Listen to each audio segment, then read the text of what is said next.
সমস্ত আধার কার্ড কিছু ডুপ্লিকেট আছে এবং যেখানে জেলার সভাপতি উপস্থিত আছেন।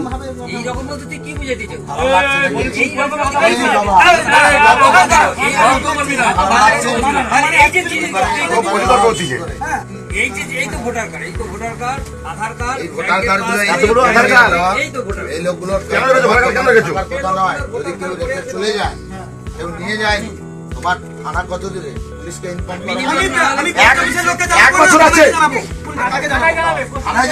আমি বলছি যে পোস্ট অফিসের জিনিস আমার সমস্ত যারা যারা কাজ করে তারা এসে আমার এখানে তাদেরকেও আমি বললাম আমার এখানে এসে বলে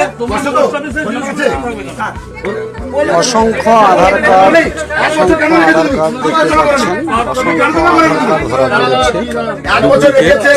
মানুষকে চেনেও না জানেও না।